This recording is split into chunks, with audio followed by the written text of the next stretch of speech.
Olá, você deve estar acompanhando pela imprensa ou pelas redes sociais os protestos em Cuba, assim como deve ter acompanhado a situação socioeconômica na Venezuela.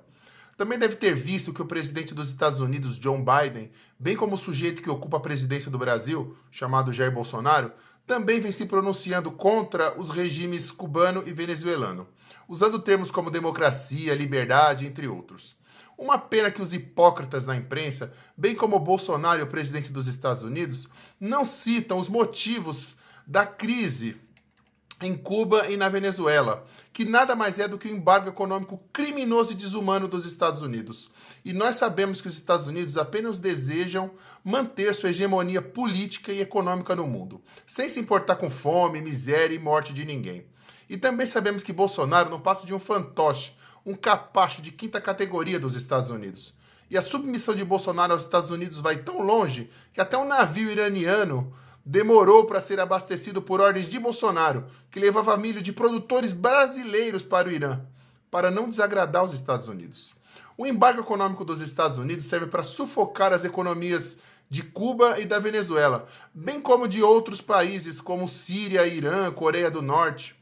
O embargo proíbe que os países comprem ou exportem para esses países sob embargo, como Cuba e Venezuela, uma série de produtos que fazem com que suas indústrias não possam produzir, inclusive medicamentos e alimentos, provocando falências, desemprego, fome e miséria.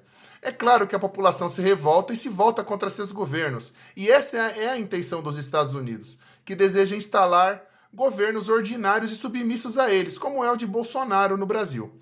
A punição para o país que desrespeitar o embargo e comercializar com Cuba e Venezuela é não poder mais comercializar com os Estados Unidos e ter seus ativos e investimentos em instituições estadunidenses congeladas. Assim, os países preferem respeitar o embargo do que ter relações cortadas com os Estados Unidos.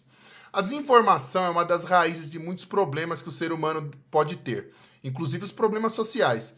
Então, agora que você sabe as raízes dos problemas sociais em Cuba e Venezuela, não seja mais hipócrita, seja honesto, seja decente, seja humano e passe a protestar contra os embargos criminosos dos Estados Unidos. Se você é eleitor do Bolsonaro, se manifeste para que o Bolsonaro, como chefe de Estado, se posicione contra os embargos.